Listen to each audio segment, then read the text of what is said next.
Share market में बहुत पैसा, ये बात आपने अक्सर कहीं ना कहीं सुना ही होगा। लोग अक्सर कहते हैं कि शेयर मार्केट पैसों से भरा समंदर है, लेकिन कहते हैं ना कि सिक्के के दो पहलू होते हैं। कभी भी एक साइड को जान के हमें डिसीजन नहीं लेना चाहिए। मार्केट में पैसा, ये बात बिल्कुल सही है, लेकिन दूसरे साइड की रियलिटी ये है कि इस गहरे समंदर में अक्सर लोग डूब के मर जाते हैं। रीजन क्या है? गलत तरीके से ट्रेड करना और गलत तरीके से इन्वेस्ट करना। किसी ने कह दिया कि इस कंपनी का शेयर खरीद लो, और लोग बिना कुछ सोचे समझे, बिना किसी रिसर्च को उस कंपनी में पैसा इन्वेस्ट कर देते हैं। चाहे उस कंपनी का बिजनेस समझ में आ रहा हो, नहीं आ रहा हो, कंपनी किस इंडस्ट्री में काम कर रही है, उसका फ्यूचर पोटेंशियल क्या है, कंपनी प्रॉफिट कर रही है, लॉस कर रही है, कंपनी के ऊपर कितना कर्जा है, कोई मतलब नहीं है। सोशल मीडिया पे या किसी ने कह दिया कि पेनी स्टॉक है, किसी ने कह दिया कि मल्टी बैगर है, और आपने उसे पैसा इन्वेस्ट कर दिया, और यही सबसे बड़ी गलती होती है। देखिए, मार्केट में पैसा तभी बनता है जब डिसीजन आपका होता है और उसके पीछे लॉजिक होता है। और जब एक बिगिनर मार्केट में एंटर करता है तो सबसे पहला सवाल उसके दिमाग में यही आता है कि किस कंपनी में पैसा इन्वेस्ट किया जाए, किस कंपनी का शेयर खरीदा जाए। तो अगर आपके भी दिमाग में यही सारे सवाल चल रहे हैं तो फिक्र मत करिए, क्योंकि आज के इस वीडियो में हम जानने वाले हैं how to select the right stock. बिल्कुल स्टेप बाय स्टेप हम जानने वाले हैं कि किसी भी कंपनी के फंडामेंटल को, टेक्निकल को, बैलेंस शीट कैसे पढ़ी जाती है। और अगर आप भी अपने पोर्टफोलियो को रेड से ग्रीन में लाना चाहते हैं तो वीडियो बहुत ज्यादा इंफॉर्मेटिव होने वाले, वीडियो को लास्ट तक देखिएगा। तो प्रभु श्री राम जी की जय बोलते हुए आइए स्टार्ट करते हैं।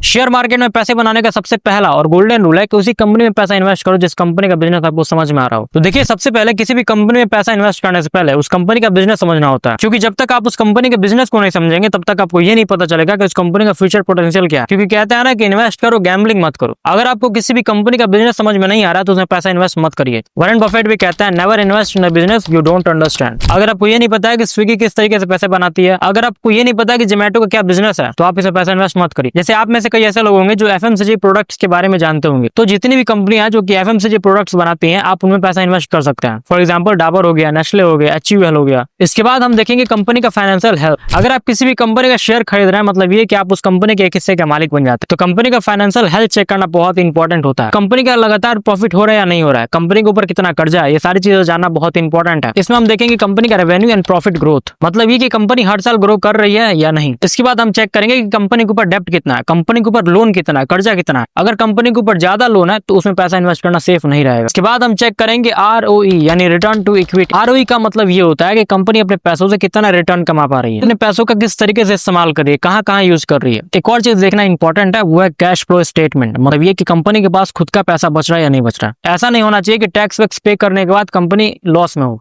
ये सारी चीजें चेक करने के लिए हम लोग स्क्रीनर.इन जैसे वेबसाइट्स का यूज करेंगे, जहां पे आप किसी भी कंपनी का डेटा निकाल सकते हैं बहुत इजीली। ये इतना कमाल का टूल है कि इसका यूज करके आप बढ़िया कंपनी फाइंड आउट भी कर सकते हैं। इसके बाद एक और चीज देखना बहुत ही इंपॉर्टेंट है, वो है कंपनी का मोट। मतलब ये कि कंपनी के पास कोई एडवांटेज है या नहीं जो इसे कॉम्पिटिटर से अलग और बेहतर बनाती हो। जैसे एशियन पेंट्स के पास स्ट्रॉन्ग डिस्ट्रीब्यूशन नेटवर्क है, आईआरसीटीसी का मोनोपोली है रेलवेज में, और इन्फोसिस के पास ट्रस्टेड क्लाइंट्स हैं।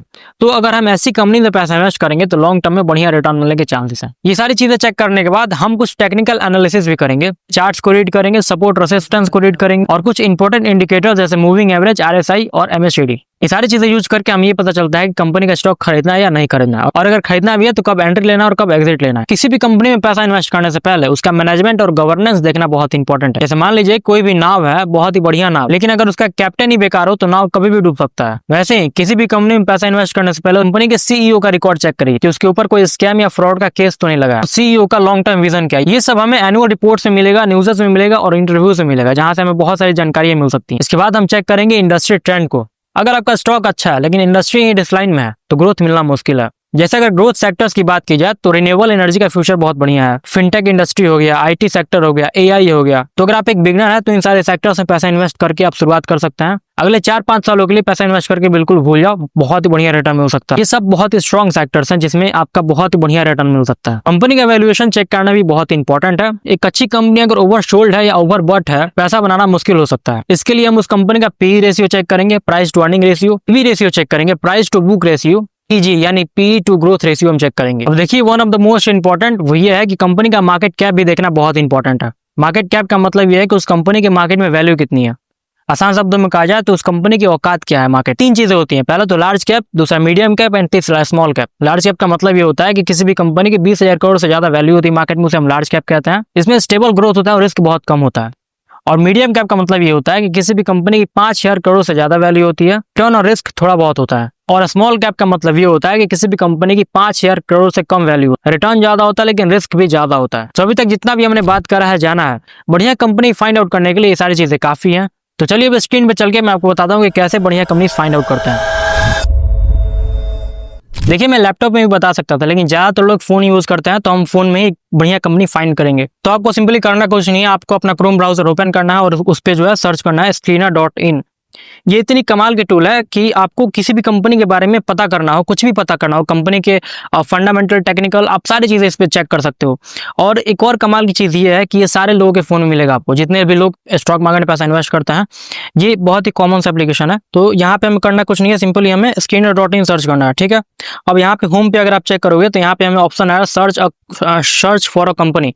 अगर आप यहाँ पे किसी भी कंपनी के बारे में जानना चाहते हैं, मैं लाइक टाटा मोटर्स के बारे में जानना चाहूँगा, क्योंकि Tata Motors one of the favourite stock है मेरा। टाटा मोटर्स मैंने सर्च कर दिया हुआ है। कॉर्नर पे अगर आप देखेंगे तो टाटा मोटर्स का ये करंट प्राइस बता रहा है 690 रुपये पे चल रहा है, ठीक है। नीचे अगर आप थोड़ा बहुत चेक करेंगे, अगर आप क्विकली 1 मिनट में किसी भी कंपनी के फंडामेंटल को भी चेक कर सकते हैं। की पॉइंट्स के बारे में यहाँ पे दिया हुआ है। मार्केट कैप 2.5 लाख करोड़ का है टाटा मोटर्स का, 2,54,000 करोड़ का, ठीक है। करंट प्राइस 690 रुपये चल रहा है। हाई लो 1179 का लगा हुआ था और लो लगा था 536 का। स्टॉक का पी रेशियो 9 पे चल रहा है। हमने कितना जाना था कि किसी भी स्टॉक का पी रेशियो कम से कम 15 होना चाहिए। अभी टाटा मोटर्स के यहाँ पे 9 दिखा रहा है, तो अभी टाटा मोटर्स में पैसा इन्वेस्ट नहीं करेंगे। ओके, रिलायंस इंडस्ट्रीज की बात की जाए तो मैं यहाँ पे रिलायंस इंडस्ट्रीज सर्च करता हूँ, LTD। ओके, रिलायंस इंडस्ट्रीज का भी करंट प्राइस 1521 रुपये दिखा रहा है, ठीक है। आप यहाँ से कंपनी के चार्ट्स भी चेक कर सकते हो, ठीक है। चार्ट समझानेंगे कैसे चार्ट्स पे supply demand zone find out करते हैं, सारी चीज़ें जानेंगे, फिक्र मत करिए। यहाँ से पी रेशियो के भी आप चार्ट देख सकते हैं। पी रेशियो पे क्लिक करेंगे आप सिंपली, तो यहाँ पे आपको दिखेगा पी रेशियो कितना चल रहा है कंपनी का, 29 चल रहा है पी रेशियो। हमने कितना जाना था, कम से कम 15 होना चाहिए, और 15 से 30-25 हो तो बढ़िया है। थोड़ा बहुत एक्सपेंसिव है ये स्टॉक, ठीक है। रिलायंस इंडस्ट्रीज की मार्केट कैप अगर आप चेक करेंगे तो 20 लाख करोड़ का है, और ये इतना स्ट्रॉन्ग स्टॉक है कि इसकी वैल्यू गिरने का चांस काफी कम है। अगर आप 10-15 सालों के लिए इन्वेस्ट करना चाहते हैं तो रिलायंस में पैसा इन्वेस्ट करना बेटर है। अपना प्रॉपर रिस्क मैनेज करके आप रिलायंस इंडस्ट्रीज के शेयर्स खरीद सकते हैं। करंट प्राइस देखेंगे तो 15 से 21 रुपये चल रहा है। हाई लो 1609 का लगाया हुआ था और लो लगाया हुआ था 1115 का, ठीक है। स्टॉक का पी रेशियो 29.5 है, मतलब थोड़ा बहुत प्राइस टू अर्निंग रेशियो जो है बढ़ा हुआ है। यहाँ पे आप ले सकते हो, ठीक है। अपना रिस्क मैनेज करके आप ले सकते हैं, कोई दिक्कत वाली बात नहीं है। डिविडेंड की अगर आप बात करेंगे तो इसका डिविडेंड रेशियो बहुत ही कम है, क्योंकि रिलायंस इंडस्ट्रीज अपने शेयर होल्डर्स को उतना डिविडेंड देती नहीं। डिविडेंड का मतलब ये होता है कि जो भी कंपनी का हर साल प्रॉफिट हो रहा है, तो उस प्रॉफिट में से टैक्सेस वगैरह, कंपनी के सारे जो भी एक्सपेंसेस है वो सारे छाट करके, और जितने भी उसके एम्प्लॉइज हैं उसके सैलरी दे करके, मैनेजमेंट, सारी चीज़ों का खर्चा निकाल के जो भी पैसा बचता है उसमें से थोड़ा बहुत पैसा अपने शेयर होल्डर्स को दे दिया जाता है। इसको डिविडेंड कहते हैं। तो यहाँ पे डिविडेंड रेशियो बहुत ही कम है, 0.33 का है। अगर आप एक डिविडेंड स्टॉक ढूंढ रहे हैं तो डिविडेंड स्टॉक इन्फोसिस हो गया, डिविडेंड स्टॉक विप्रो हो गया। विप्रो अपने शेयर होल्डर्स को बढ़िया डिविडेंड देता है। ओके, इस वीडियो का टॉपिक है how to select the right stock, ठीक है। तो हम टॉपिक पे फोकस करते हैं। यहाँ पे आप बगल में देखेंगे स्क्रीन का ऑप्शन आ रहा है, तो स्क्रीन पे आपको क्लिक कर देना है। क्रिएट न्यू स्क्रीन पे आप क्लिक करेंगे, ठीक है। अकाउंट इस पर बना लेना है, बिल्कुल फ्री ऑफ कॉस्ट बनता है अकाउंट। सो आप अपने गूगल अकाउंट से लॉगिन करने के बाद जो आपका कुछ इस तरीके का इंटरफेस होगा। बगल में आपको स्क्रीन का ऑप्शन दिख रहा है, यहाँ पे आप क्लिक कर देंगे सिंपली, ठीक है। अगर आप साइड ऊपर की तरफ में देखेंगे तो क्रिएट अ न्यू स्क्रीन पे क्लिक करना है, सिंपली कुछ नहीं करना है। क्रिएट अ न्यू स्क्रीन पे क्रिएट अ सर्च क्यूरी। अब यहाँ पे आप ध्यान से देखिएगा, यहाँ पे हमें ये लिखना होता है कि आपको किस टाइप का कंपनी चाहिए। जैसे यहाँ पे हम सबसे पहले ये लिखेंगे मार्केट कैपिटलाइजेशन कम से कम ग्रेटर देन का सिंबल देना है guys, greater than 5,000 crore AND। मैं यहाँ पे अभी मार्केट कैप 5,000 का मतलब ये होता है कि उस कंपनी की मार्केट में वैल्यू कम से कम 5,000 करोड़ होनी चाहिए। इसके बाद हम देखेंगे रिटर्न ऑन स्पेस करके on capital employ ROCE greater than, just a second guys, मुझे यहाँ पे टाइप करना, ग्रेटर देन 15 एंड लिख देंगे। इसका मतलब ये है कि कंपनी अपने कैपिटल का अच्छे से यूज कर रही है या नहीं कर रही है। RETURN रिटर्न ऑन इक्विटी का नीचे ऑप्शन आ रहा है ग्रेटर देन, इसको भी हम रखेंगे इस 15 स्पेस करके AND। सेल्स ग्रोथ, ये बहुत इंपॉर्टेंट है, SCLS sales growth.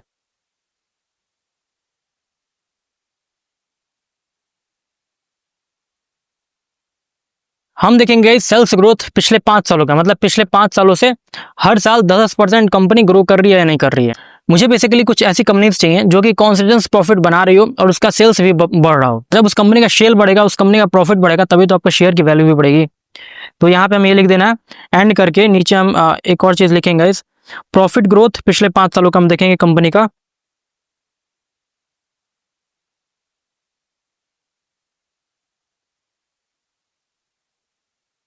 Greater than 10%, इसको भी हम डालेंगे।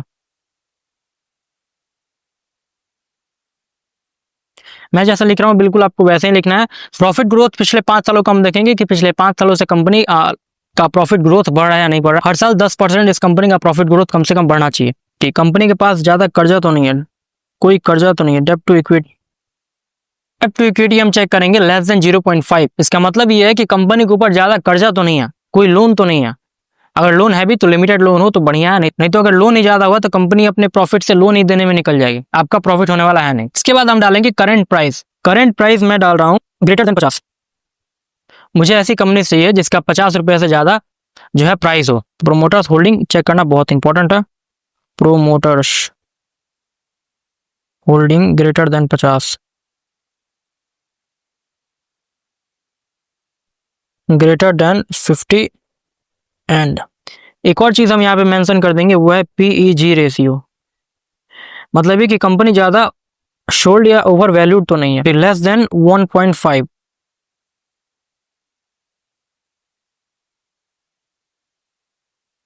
ठीक है, आप इस अभी जितने भी हमने यहाँ पे क्यूरीज फिल करा हुआ है, आप वीडियो पॉज करके इसको आप जो है स्क्रीनशॉट ले सकते हैं।